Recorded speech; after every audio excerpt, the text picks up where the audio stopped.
Historia de Alí Baba y los 40 ladrones. Y Sherazada dijo al rey Shahriar: He llegado a saber, oh rey afortunado, que por los años de hace mucho tiempo y en los días del pasado ido, había en una ciudad entre las ciudades de Persia dos hermanos, uno de los cuales se llamaba Casim y el otro Alí Baba. Exaltado sea aquel ante quien se borran todos los nombres, apelativos y motes, y que ve las almas en su desnudez y las conciencias en su profundidad, el Altísimo, el dueño de los destinos. Amén. Y prosiguió: Cuando el padre de Casim y de Alí Baba, que era un pobre hombre vulgar, hubo fallecido en la misericordia de su señor, los dos hermanos se repartieron con toda equidad en el reparto lo poco que les había tocado de herencia. Pero no tardaron en comerse la exigua ración de su patrimonio, y de la noche a la mañana se encontraron sin pan ni queso, y muy alargados de nariz y de cara. Y he ahí lo que trae el ser tonto en la primera edad y olvidar los consejos de los cuerdos. Pero el mayor, que era Casim, al verse a punto de derretirse de inanición en su piel, se puso pronto al acecho de una situación lucrativa.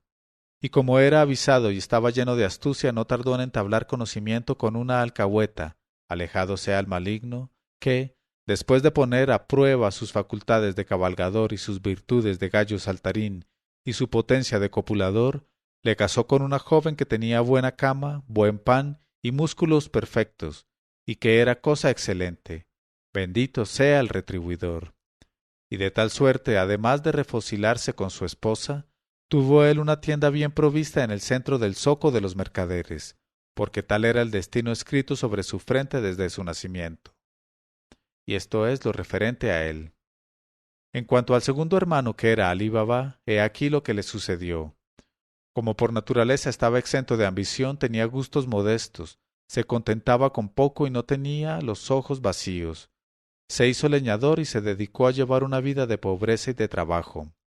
Pero a pesar de todo supo vivir con tanta economía a merced a las lecciones de la dura experiencia, que pudo ahorrar algún dinero, empleándolo prudentemente en comprarse primero un asno, después 2 asnos y después 3 asnos, y los llevaba a la selva consigo todos los días, y los cargaba con los leños y los haces que antes se veía obligado a llevar a cuestas. Convertido de tal suerte en propietario de 3 asnos, Alí Baba inspiró tanta confianza a la gente de su corporación, todos pobres leñadores, que uno de ellos tuvo por un honor para sí ofrecerle su hija en matrimonio. Y en el contrato ante el cadí y los testigos se inscribieron los 3 asnos de Alí Baba por toda dote y toda viudedad de la joven, quien, por cierto, no aportaba a casa de su esposo ningún equipo ni nada que se le pareciese, ya que era hija de pobres.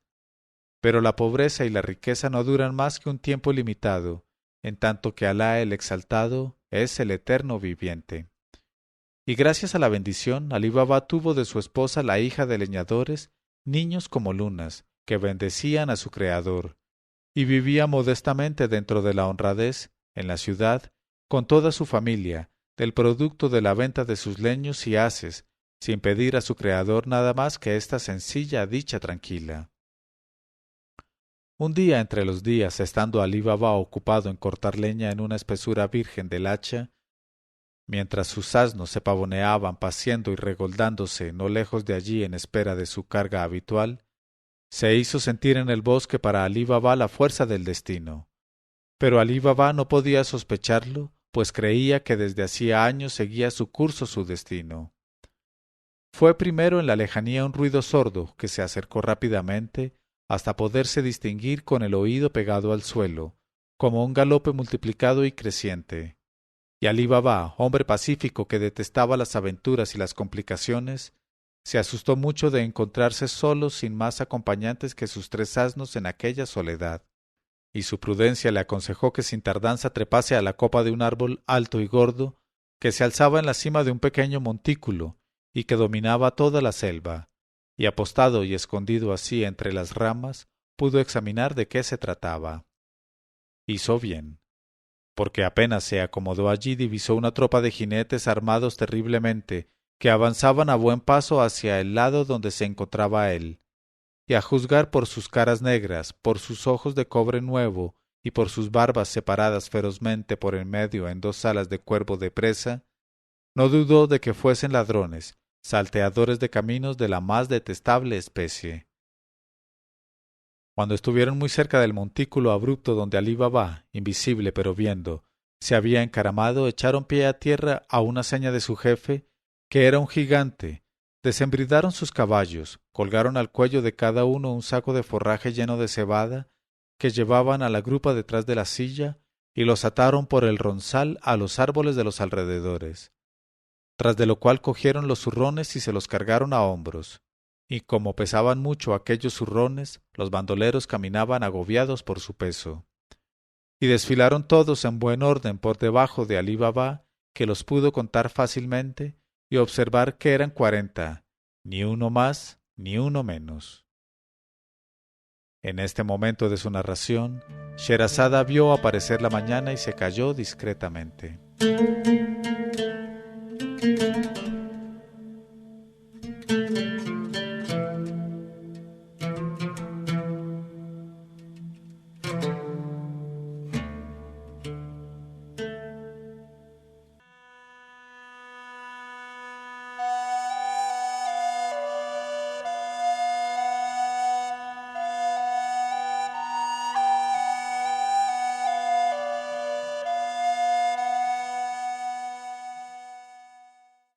Y cuando llegó la 52ª noche, ella dijo: 40, ni uno más, ni uno menos. Y así cargados llegaron al pie de una roca grande que había en la base del montículo y se detuvieron, colocándose en fila. Y su jefe, que iba a la cabeza, dejó por un instante en el suelo su pesado zurrón, se irguió cuán alto era frente a la roca, y exclamó con voz estruendosa, dirigiéndose a alguien o a algo invisible para todas las miradas: «Sésamo, ábrete». Y al punto se entreabrió con amplitud la roca. Entonces el jefe de los bandoleros ladrones se retiró un poco para dejar pasar delante de él a sus hombres, y cuando hubieron entrado todos, se cargó a la espalda su zurrón otra vez y penetró el último. Luego exclamó con una voz de mando que no admitía réplica: «Sésamo, ciérrate». Y la roca se cerró herméticamente como si nunca la hechicería del bandolero la hubiese partido por virtud de la fórmula mágica. Al ver aquello, Alí Baba se asombró en su alma prodigiosamente y se dijo: «Menos mal si, con su ciencia de la hechicería, no descubren mi escondite y me ponen entonces más ancho que largo». Y se guardó bien de hacer el menor movimiento, no obstante toda la inquietud que sentía por sus asnos, que continuaban retozando libremente en la espesura. En cuanto a los 40 ladrones, después de una estancia bastante prolongada en la caverna donde Alí Baba les había visto meterse, indicaron su reaparición con un ruido subterráneo semejante a un trueno lejano, y se acabó por volver a abrirse la roca y dejar salir a los 40 con su jefe a la cabeza, y llevando en la mano sus zurrones vacíos. Y cada cual se acercó a su caballo, lo embridó de nuevo y saltó encima después de sujetar el zurrón a la silla. Y el jefe se volvió entonces hacia la abertura de la caverna y pronunció en voz alta la fórmula: «Sésamo, ciérrate». Y las dos mitades de la roca se juntaron y se soldaron sin ninguna huella de separación, y con sus caras de brea y sus barbas de cerdos, tomaron otra vez el camino por donde habían venido. Y esto es lo referente a ellos. Pero volviendo a Alí Baba, la prudencia que le había tocado en suerte entre los dones de Alá hizo que permaneciese aún en su escondite, no obstante todo el deseo que tenía de ir a reunirse con sus asnos, porque se dijo: «Bien pueden estos terribles bandoleros ladrones haberse dejado olvidado algo en su caverna y volver sobre sus pasos de improviso, sorprendiéndome aquí mismo». Y entonces ya Alí Baba verías cuán caro le sale a un pobre diablo como tú ponerse en el camino de tan poderosos señores.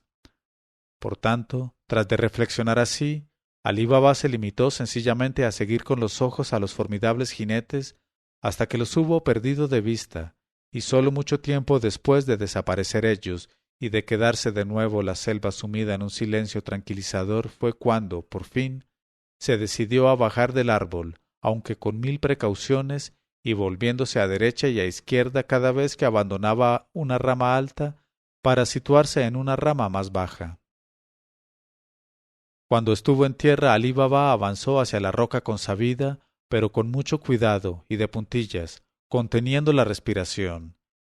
Y bien habría querido ir antes a ver sus asnos y a tranquilizarse con respecto a ellos, ya que eran toda su fortuna y el pan de sus hijos. Pero en su corazón se había encendido una curiosidad sin precedente por cuanto hubo de ver y oír desde la copa del árbol. Y además era su destino quien le empujaba de modo irresistible a aquella aventura. Llegado que fue ante la roca, Alí Baba la inspeccionó de arriba a abajo y la encontró lisa y sin grietas por donde hubiera podido deslizarse la punta de una aguja, y se dijo: sin embargo, ahí dentro se han metido los 40, y los he visto con mis propios ojos desaparecer ahí dentro. ¡Ya Alá! ¡Qué sutileza! ¿Y quién sabe qué han entrado a hacer en esa caverna defendida por toda clase de talismanes, cuya primera palabra ignoro? Luego pensó: por Alá, he retenido sin embargo la fórmula que abre y la fórmula que cierra. No sé si ensayarla un poco, solamente para ver si en mi boca tiene la misma virtud que en boca de ese espantoso bandido gigante. Y olvidando toda su antigua pusilanimidad e impelido por la voz de su destino, Alí Baba el leñador se encaró con la roca y dijo: «Sésamo, ábrete». Y no bien fueron pronunciadas con insegura voz las dos palabras mágicas, la roca se separó y se abrió con amplitud. Y Alí Baba, presa de extremado espanto, quiso volver la espalda a todo aquello y escapar de allí a todo correr, pero la fuerza de su destino le inmovilizó ante la abertura y le obligó a mirar. Y en lugar de ver allí adentro una caverna de tinieblas y de horror, llegó al límite de la sorpresa al ver abrirse ante él una ancha galería que daba al ras de una sala espaciosa abierta en forma de bóveda en la misma piedra, y recibiendo mucha luz por agujeros angulares situados en el techo. De modo que se decidió a adelantar un pie y a penetrar en aquel lugar que a primera vista no tenía particularmente nada de aterrador. Pronunció, pues, la fórmula propiciatoria: en el nombre de Alá, el clemente, el misericordioso, la cual acabó de reconfortarle y avanzó resueltamente sin temblar hasta la sala abovedada. Y en cuanto hubo llegado allá, vio que las dos mitades de la roca se juntaban sin ruido y tapaban completamente la abertura, lo cual no dejó de inquietarle, a pesar de todo, ya que la constancia en el valor no era su fuerte. Sin embargo, pensó que más tarde podría, merced a la fórmula mágica, hacer que por sí mismas se abrieran ante él todas las puertas, y a la sazón dedicóse a mirar con toda tranquilidad el espectáculo que se ofrecía a sus ojos. Y vio, colocadas a lo largo de las paredes hasta la bóveda, pilas y pilas de ricas mercancías y fardos de telas de seda y de brocato, y sacos con provisiones de boca, y grandes cofres llenos hasta los bordes de plata amonedada, y otros llenos de plata en lingotes, y otros llenos de dinares de oro y de lingotes de oro en filas alternadas. Y como si todos aquellos cofres y todos aquellos sacos no bastasen a contener las riquezas acumuladas, el suelo estaba cubierto de montones de oro, de alhajas y de orfebrerías, hasta el punto de que no se sabía dónde poner el pie sin tropezar con alguna joya o derribar algún montón de dinares flamígeros. Y Alí Baba, que en su vida había visto el verdadero color del oro, ni conocido su olor siquiera, se maravilló de todo aquello hasta el límite de la maravilla. Y al ver aquellos tesoros amontonados allí de cualquier modo, y aquellas innumerables suntuosidades, las menores de las cuales hubiesen adornado ventajosamente el palacio de un rey, se dijo que debía ser no años, sino siglos, que aquella gruta servía de depósito al mismo tiempo que de refugio a generaciones de ladrones, hijos de ladrones, descendientes de los saqueadores de Babilonia. Cuando Alí Baba volvió un poco de su asombro, se dijo: «Por Alá, ya Alí Baba, he aquí que a tu destino se le pone el rostro blanco y te transporta desde el lado de tus asnos y de tus haces hasta el centro de un baño de oro como no lo han visto más que el rey Soleimán e Iskandar el de los 2 cuernos. Y de improviso aprendes las fórmulas mágicas y te sirves de sus virtudes y te haces abrir las puertas de roca y las cavernas fabulosas, oh leñador bendito. Esa es una gran merced del retribuidor, y aquí se te hace dueño de las riquezas acumuladas por los crímenes de generaciones de ladrones y de bandidos. Y si ha ocurrido todo eso, claro está que es para que en adelante puedas hallarte con tu familia al abrigo de la necesidad, utilizando de buena manera el oro del robo y del pillaje.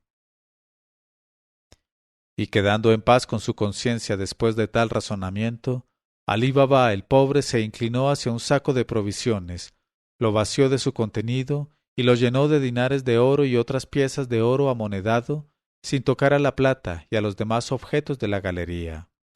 Luego volvió a la sala abovedada y de la propia manera llenó un segundo saco, luego un tercer saco y varios sacos más, todos los que le parecieron que podrían llevar sus 3 asnos sin cansarse. Y hecho esto se volvió hacia la entrada de la caverna y dijo: «Sésamo, ábrete». Y al instante las 2 hojas de la puerta roqueña se abrieron de par en par. Y Alí Baba corrió a reunir sus asnos y los hizo aproximarse a la entrada, y los cargó de sacos que tuvo cuidado de ocultar hábilmente poniendo encima ramaje, y cuando hubo acabado esta tarea pronunció la fórmula que cierra, y al punto se juntaron las 2 mitades de la roca. Entonces Alí Baba hizo ponerse en marcha delante de él a sus asnos cargados de oro, arreándolos con voz llena de respeto, y no abrumándolos con las maldiciones y las injurias horrísonas que les dirigía de ordinario cuando arrastraban las patas. Porque si Alí Baba, como todos los conductores de asnos, gratificaba a sus brutos con apelativos tales como «Oh religión del Sib», o «Historia de tu hermana», o «Historia de marica», o «Venta de alcahueta», claro que no era para asustarlos, pues los quería igual que a sus hijos, sino sencillamente para hacerlos entrar en razón. Pero aquella vez comprendió que no podía aplicarles con verdadera justicia tales calificativos, pues llevaban sobre ellos más oro del que había en las arcas del sultán. Y sin arrearlos de otro modo, emprendió con ellos de nuevo el camino de la ciudad. En este momento de su narración, Sherazada vio aparecer la mañana y se calló discretamente.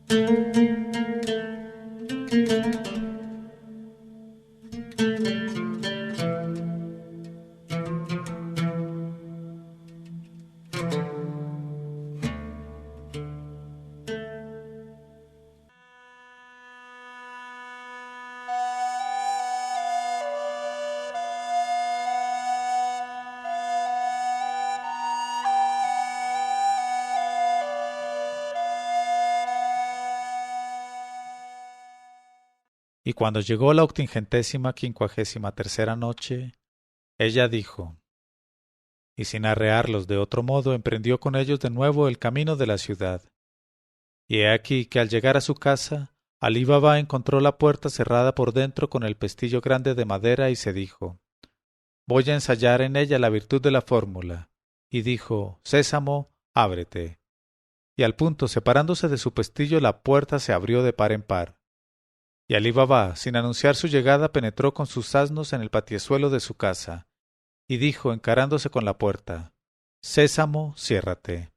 Y la puerta, girando sobre sí misma, fue a reunirse con su pestillo. Y de tal suerte quedó convencido Alí Baba que en adelante sería detentador de un incomparable secreto dotado de un poder misterioso, cuya adquisición no le había costado otro tormento que una emoción pasajera, debida, más bien que a otra cosa, a la cara avinagrada de los 40 y al aspecto amedrentador de su jefe. Cuando la esposa de Alí Baba vio a los asnos en el patio, y a Alí Baba disponiéndose a descargarlos, acudió dando palmadas de sorpresa y exclamó, «Oh hombre, ¿cómo te has arreglado para abrir la puerta que yo misma había cerrado con pestillo? El nombre de Alá sobre todos nosotros. ¿Y qué traes este bendito día en esos sacos tan grandes y tan pesados que no he visto nunca en casa?» Y Alí Baba, sin responder a la primera pregunta, dijo, «Estos sacos nos vienen de Alá, oh mujer, pero ven ya a ayudarme para llevarlos a la casa en vez de abrumarme a preguntas acerca de las puertas y de los pestillos». y como ella los palpara de continuo, comprendió contenían monedas y pensó que aquellas monedas debían ser monedas de cobre antiguas o algo parecido. Y aquel descubrimiento, aunque era muy incompleto y estaba por debajo de la realidad, sumió a su espíritu en una gran inquietud, y acabó por persuadirse de que su esposo se había asociado a unos ladrones o a otras gentes parecidas, pues, si no, ¿cómo explicarse la presencia de tantos sacos repletos de monedas? Así es que, cuando todos los sacos fueron llevados al interior, ella no pudo contenerse más, y estallando de pronto, empezó a golpearse las mejillas a dos manos y a desgarrarse las vestiduras, exclamando «¡Oh calamidad nuestra! ¡Oh perdición sin remedio de nuestros hijos! ¡Oh poder!». Al oír los gritos y lamentos de su esposa, Alí Baba llegó al límite de la indignación y le gritó «¡Poder de tu ojo, oh maldita! ¿Qué tienes que chillar así? ¿Y por qué quieres atraer sobre nuestras cabezas el castigo de los ladrones?». Ella dijo «La desgracia va a entrar en esta casa con estos sacos de monedas, oh hijo del tío. Por mi vida sobre ti, date prisa a ponerlos otra vez a lomos de los asnos y a llevártelos lejos de aquí, porque mi corazón no está tranquilo sabiéndolos en nuestra casa». Él contestó «Alá confunda a las mujeres desprovistas de juicio». Bien veo, oh hija del tío, que te imaginas que he robado estos sacos. Pues bien, desengáñate y refresca tus ojos porque nos vienen del retribuidor que me ha hecho encontrar mi destino hoy en la selva. Ya te contaré cómo ha tenido lugar ese encuentro, pero no sin haber vaciado estos sacos para enseñarte su contenido. Y cogiendo los sacos por un extremo, Alí Baba los vació sobre la estera uno tras otro, y cayeron chorros de oro sonoro, lanzando millares de destellos en la pobre vivienda del leñador. Y Alí Baba, satisfecho de ver a su mujer deslumbrada por aquel espectáculo, se sentó en el montón de oro, recogió debajo de sí las piernas y dijo «Escúchame ahora, oh mujer». Y le hizo el relato de su aventura, desde el principio hasta el fin sin omitir un detalle, pero no hay utilidad en repetirlo. Cuando la esposa de Alí Baba hubo oído el relato de la aventura, sintió que el espanto se alejaba de su corazón para que lo reemplazase una alegría grande, y se dilató y se esponjó, y dijo «Oh día de leche, oh día de blancura, loores a Alá que ha hecho entrar en nuestra morada los bienes mal adquiridos por esos 40 bandidos salteadores de caminos, y que de tal suerte ha vuelto lícito lo que era ilícito. Él es el generoso, el retribuidor». Y se levantó en aquella hora y en aquel instante, y se sentó sobre sus talones ante el montón de oro, y se dedicó a contar uno por uno los innumerables dinares. Pero Alí Baba se echó a reír y le dijo «¿Qué haces, oh pobre? ¿Cómo se te ocurre contar todo eso?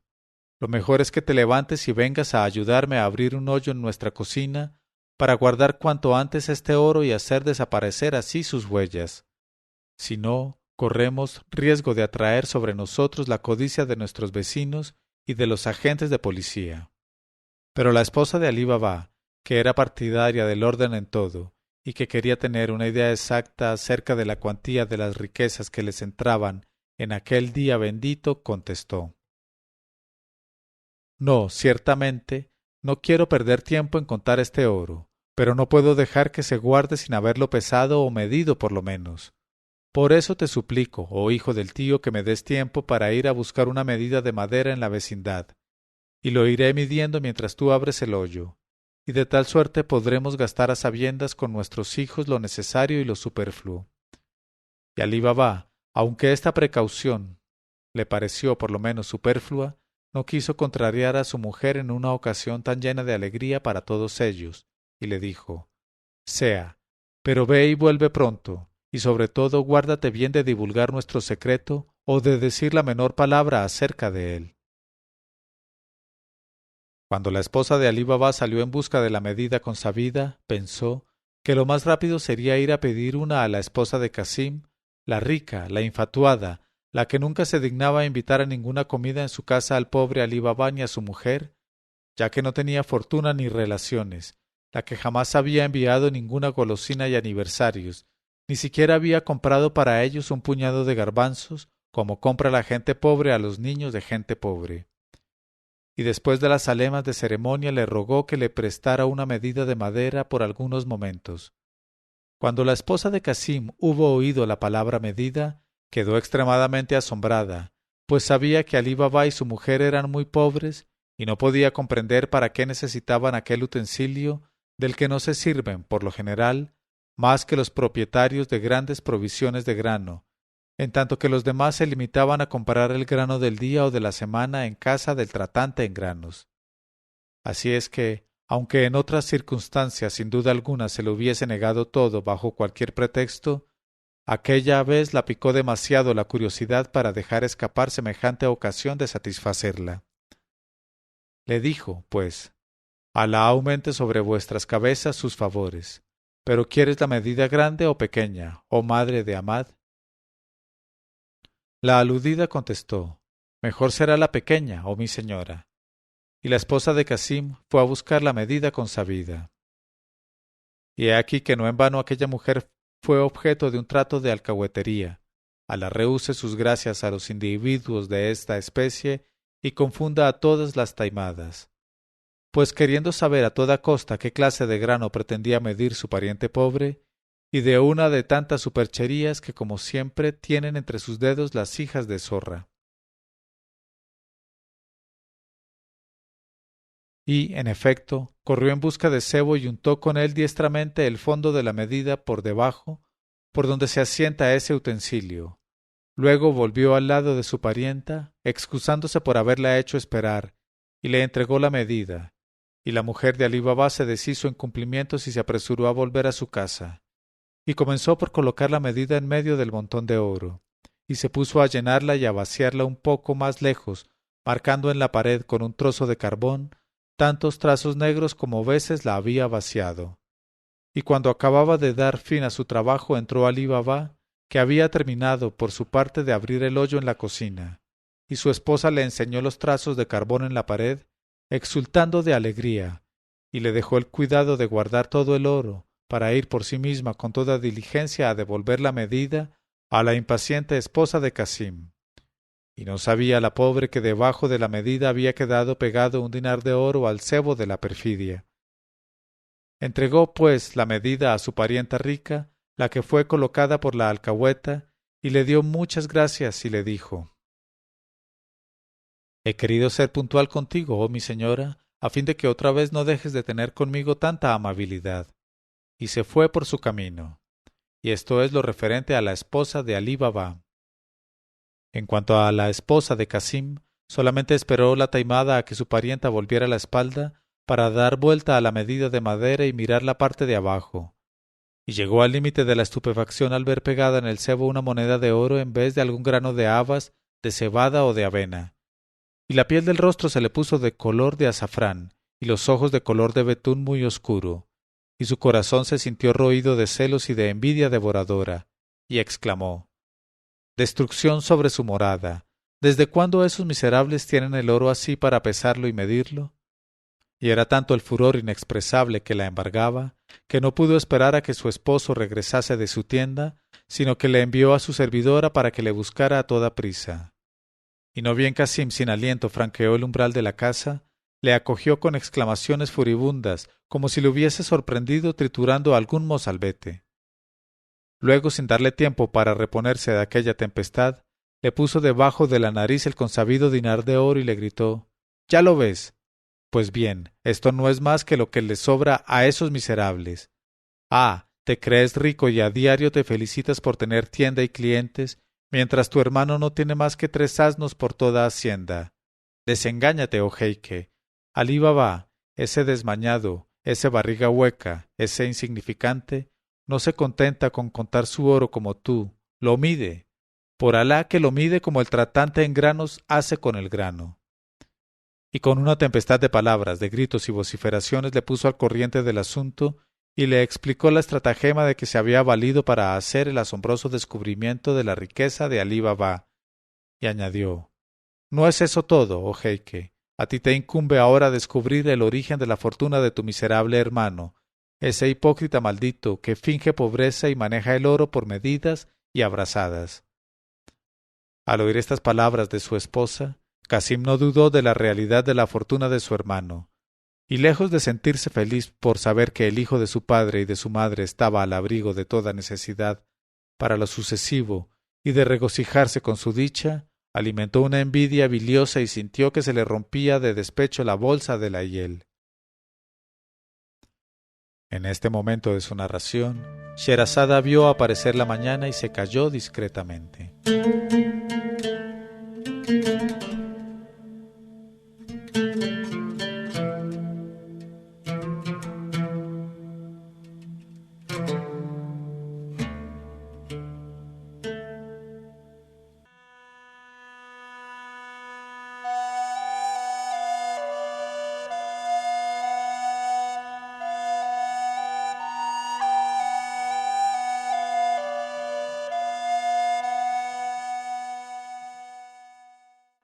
Pero cuando llegó la 854ª noche, ella dijo, alimentó una envidia biliosa y sintió que se le rompía de despecho la bolsa de la hiel, y se irguió en aquella hora y en aquel instante, y corrió a casa de su hermano para ver por sus propios ojos lo que tenía que ver allí.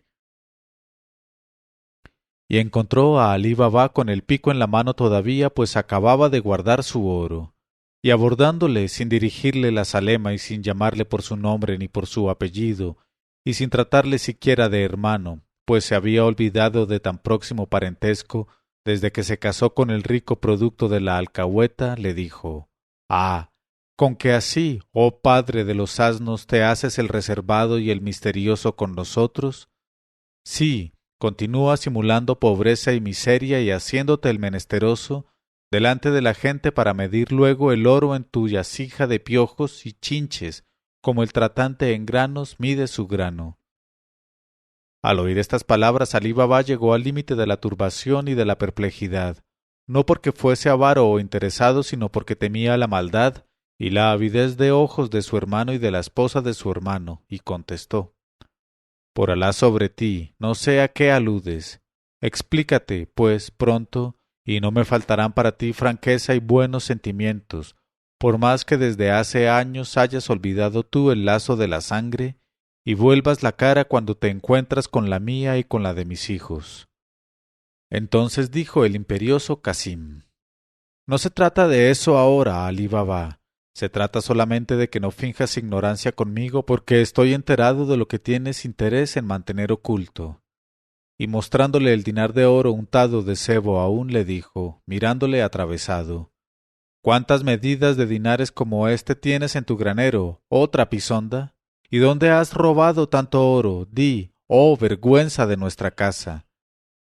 Luego le reveló en pocas palabras cómo su esposa había untado de sebo por debajo la medida que le había prestado y cómo se había pegado a ella aquella moneda de oro. Cuando Alí Baba hubo oído estas palabras de su hermano, comprendió que el mal ya estaba hecho y no podía repararse.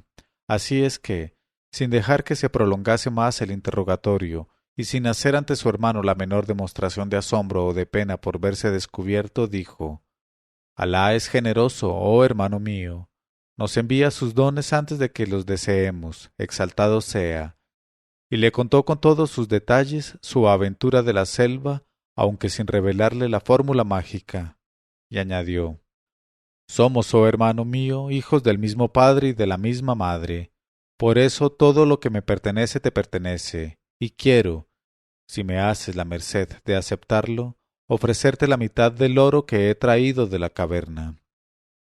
Pero el mercader Casim, cuya avidez igualaba a su negrura de alma, contestó, «Ciertamente, así lo entiendo yo también, pero quiero saber, además, cómo podré entrar yo mismo en la roca si me da la gana, y te prevengo que, si me engañas acerca del particular, iré enseguida a denunciarte a la justicia como cómplice de los ladrones, y no podrás por menos de perder con esa combinación». Entonces el bueno de Alí Baba, pensando en la suerte de su mujer y de sus hijos en caso de denuncia, e impelido más por su natural complacencia que por el miedo a las amenazas de un hermano de alma bárbara, le reveló las dos palabras de la fórmula mágica, tanto la que servía para abrir las puertas como la que servía para cerrarlas. y Casim, sin tener siquiera para él una frase de reconocimiento, le dejó bruscamente, resuelto a apoderarse él solo del tesoro de la caverna. Así pues, al día siguiente, antes de la aurora, salió para la selva, llevándose por delante 10 mulos cargados con cofres grandes que se proponía llenar con el producto de su primera expedición. Además, se reservaba una vez que se hubiera enterado de las provisiones y riquezas acumuladas en la gruta, para hacer un segundo viaje con mayor número de mulos y hasta con todo un convoy de camellos, si era necesario.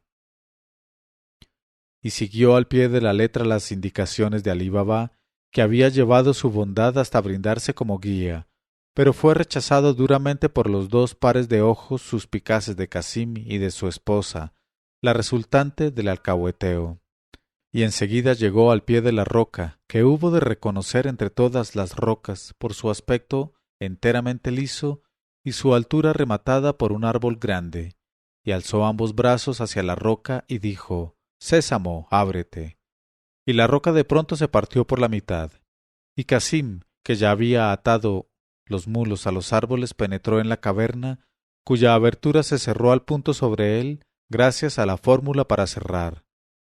Pero no sabía él lo que le esperaba, y en un principio quedó deslumbrado a la vista de tantas riquezas acumuladas, de tanto oro amontonado y de tantas joyas apelotonadas, y sintió un deseo más intenso de hacerse dueño de aquel fabuloso tesoro, y comprendió que para llevarse todo aquello no solamente le hacía falta una caravana de camellos, sino reunir todos los camellos que viajan desde los confines de la China hasta las fronteras del Irán.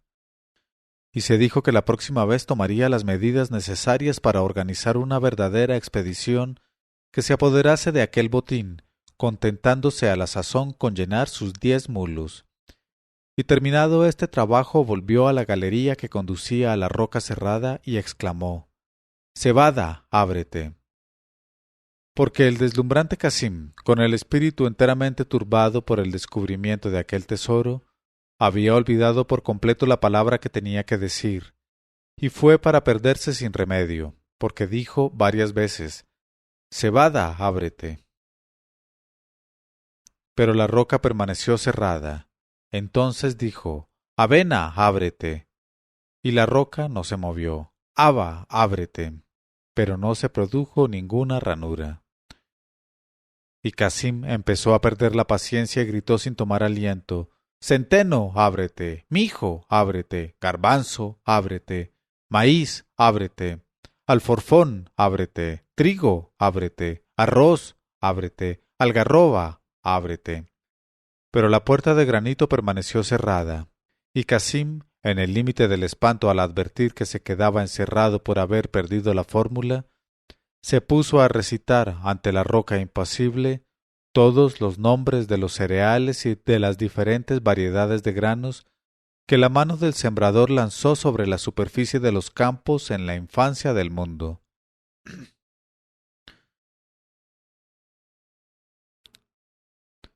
Pero el granito permaneció inquebrantable, porque el indigno hermano de Alí Baba no se olvidó, entre todos los granos, más que de un solo grano, el mismo a que estaban unidas las virtudes mágicas, el misterioso sésamo. Así es como tarde o temprano, y con frecuencia más temprano que tarde, el destino ciega la memoria de los malos, les quita clarividencia y les arrebata la vista y el oído por orden del poderoso sin límites. Por eso el profeta, con él las bendiciones y la más escogida de las alemas, ha dicho hablando de los malos: «Alá les retirará el don de su clarividencia y les dejará tanteando en las tinieblas. Entonces ciegos, sordos y mudos no podrán volver sobre sus pasos». Y además, el enviado, Alá le tenga en sus mejores gracias, ha dicho de ellos: «Por siempre han sido cerrados con el sello de Alá sus corazones y sus oídos, y velados con una venda sus ojos. Les está reservado un suplicio espantoso». Así pues, cuando el malvado Casim, que ni por asomo se esperaba aquel desastroso acontecimiento, hubo visto que no poseía ya la fórmula virtual, se dedicó a devanarse el cerebro en todos sentidos para encontrarla, pero muy inútilmente, pues su memoria estaba despojada para siempre jamás del nombre mágico. Entonces, presa del miedo y de la rabia, dejó los sacos llenos de oro y se puso a recorrer la caverna en todas direcciones en busca de alguna salida. Pero no encontró por doquiera más que paredes graníticas exasperantemente lisas, y como una bestia feroz o un camello cansado, echaba por la boca espuma de baba y de sangre y se mordía los dedos con desesperación. Pero no fue aquel todo su castigo, porque aún le quedaba morir, lo cual no había de tardar. En efecto, a la hora de mediodía, los 40 ladrones regresaron a su caverna como acostumbraban hacer a diario. En este momento de su narración, Sherazada vio aparecer la mañana y se calló discretamente.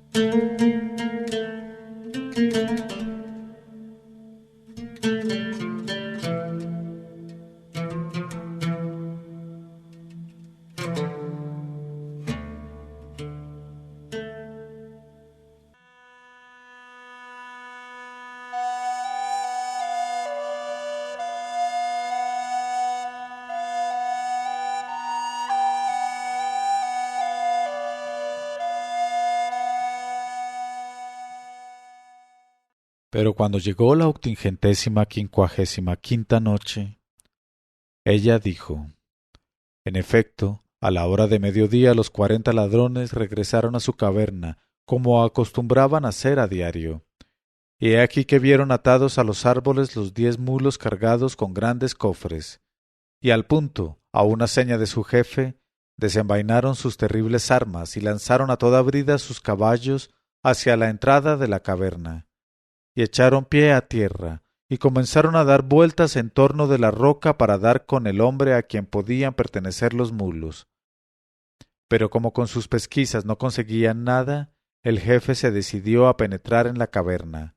Alzó, pues, su sable hacia la puerta invisible pronunciando la fórmula, y la roca se partió en 2 mitades que giraron en sentido inverso. Y he aquí que el encerrado Casim, que había oído a los caballos y las exclamaciones de sorpresa y de cólera de los bandoleros ladrones, no dudó de su perdición irremisible. Sin embargo, como le era cara su alma, quiso intentar ponerla a salvo, y se acurrucó en un rincón dispuesto a lanzarse fuera en cuanto pudiese.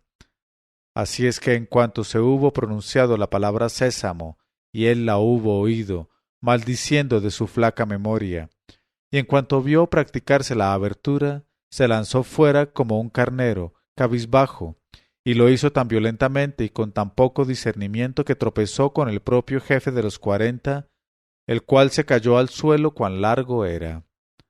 Pero en su caída el terrible gigante arrastró consigo a Casim y le echó una mano a la boca y otra al vientre, y en el mismo momento los demás bandoleros, que iban en socorro de su jefe, cogieron todo lo que pudieron coger del agresor, del violador, y cortaron con sus sables todo lo que cogieron. Y así es como, en menos de un abrir y cerrar de ojos, Casim fue mutilado de piernas, brazos, cabeza y tronco, y expiró su alma antes de consultarse, porque tal era su destino. Y esto es lo referente a él.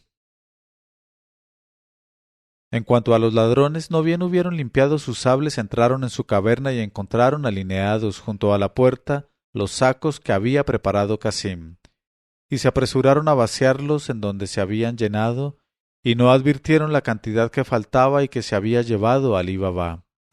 Luego sentáronse en corro para celebrar consejo y deliberaron ampliamente acerca del acontecimiento.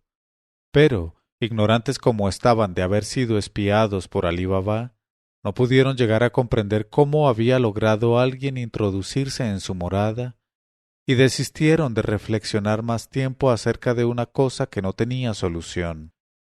Y después de descargar sus nuevas adquisiciones y tomar algún reposo, prefirieron abandonar su caverna y montar de nuevo a caballo para salir a los caminos y asaltar las caravanas, porque eran hombres activos que no gustaban de discursos largos ni de palabras. Pero ya volveremos a encontrarles cuando llegue el momento. Proseguiremos el relato con orden, y vamos por lo pronto con la esposa de Casim. Ahí, La maldita fue causa de la muerte de su marido, quien, por otra parte, se tenía bien merecido su fin, porque la perfidia de aquella mujer inventora de la estratagema del cebo adherente había sido el punto de partida del degollamiento final. Así es que, sin dudar de que enseguida estaría él de regreso, había preparado ella una comida especial para regalarle.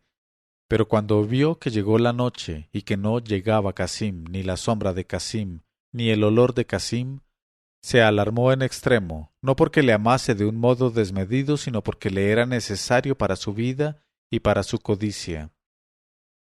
Por tanto, cuando su inquietud llegó a los últimos límites, se decidió a ir en busca de Alí Baba, ella, que jamás hasta entonces había querido condescender a franquear el umbral de la casa del otro. Hija de zorra, entró con el semblante demudado y dijo a Alí Baba: «Las alemas sobre ti, oh hermano preferido de mi esposo. Los hermanos se deben a los hermanos y los amigos a los amigos. Así pues, vengo a rogarte que me tranquilices acerca de la suerte que haya podido correr tu hermano, quien ha ido a la selva, como sabes, y a pesar de lo avanzado de la noche todavía no está de regreso. Por Alá sobre ti, oh rostro de bendición, apresúrate a ir a ver qué le ha sucedido en esa selva». Y Alí Baba, que estaba notoriamente dotado de un alma compasiva, compartió la alarma de la esposa de Casim y le dijo: «Que Alá aleje las desgracias de la cabeza de tu esposo, hermana mía. Ah, si Casim hubiese querido escuchar mi consejo fraternal, me habría llevado consigo de guía. Pero no te inquietes con exceso por su tardanza, pues, sin duda, le habrá parecido conveniente, para no llamar la atención de los transeúntes, no entrar en la ciudad hasta bien avanzada la noche». Aquello era verosímil, aun cuando en realidad Casim no fuese ya Casim, sino 6 trozos de Casim, 2 brazos, 2 piernas, un tronco y una cabeza, que dejaron los ladrones dentro de la galería, detrás de la puerta rocosa, a fin de que espantasen con su vista y repeliesen con su hedor a cualquiera que tuviese la audacia de franquear el umbral prohibido. Así, pues, Alí Baba tranquilizó como pudo a la mujer de su hermano y le hizo comprender que de nada servirían las pesquisas en la noche negra, y la invitó a pasar la noche con ellos con toda cordialidad. Y la esposa de Alí Baba le hizo acostarse en su propio lecho, mientras que Alí Baba le aseguraba que por la aurora iría a la selva. Y en efecto, a los primeros resplandores del alba, el excelente Alí Baba ya estaba en el patio de su casa con sus 3 asnos, y partió con ellos sin tardanza, después de recomendar a la esposa de Casim que moderara su aflicción y a su propia esposa que la cuidase y no la dejase carecer de nada. Al acercarse a la roca, Alí Baba se vio obligado a declararse, no viendo los muros de Casim, que había debido pasar algo, tanto más cuanto que ni por asomo los había visto en la selva, y aumentó su inquietud al ver manchado de sangre el suelo junto a la roca. Así es que, no sin gran emoción, pronunció las 2 palabras mágicas que abrían y entró en la caverna.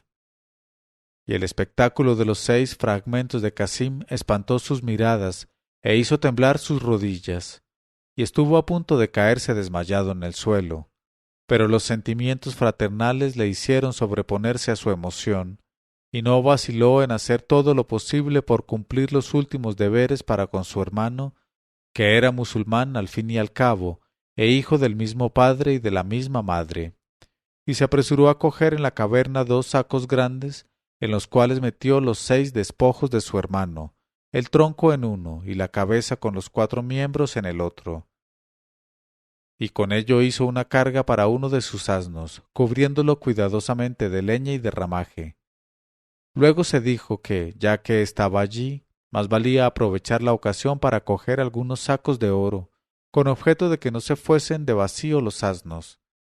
Cargó, pues, a los otros 2 asnos con sacos llenos de oro, poniendo leña y hojas por encima como la vez primera.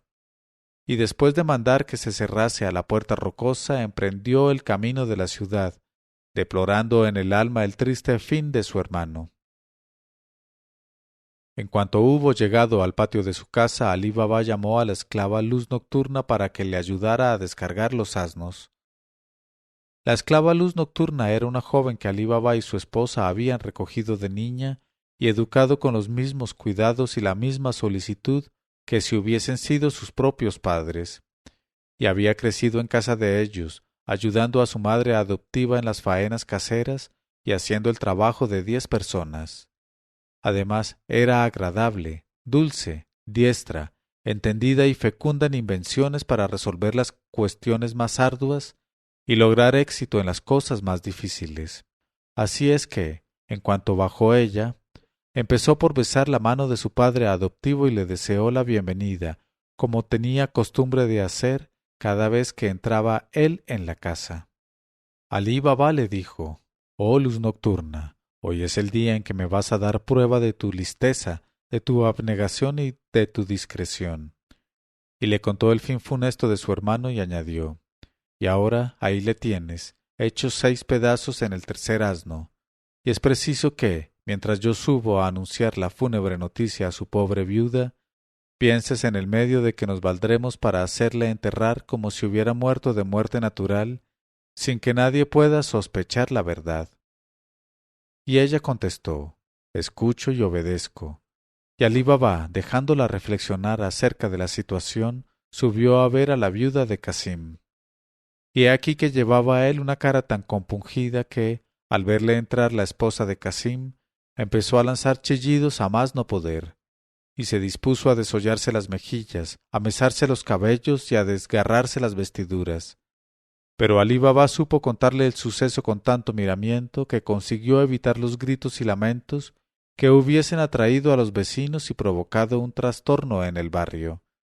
Y sin darle tiempo para saber si debía chillar o si no debía chillar, añadió: «Alá es generoso y me ha otorgado más riqueza de la que necesito. Por tanto, si dentro de la desgracia sin remedio que te aflige hay alguna cosa que pueda consolarte, yo te ofrezco juntar los bienes que Alá me ha enviado con los que te pertenecen y hacer que en adelante entres en mi casa en calidad de segunda esposa.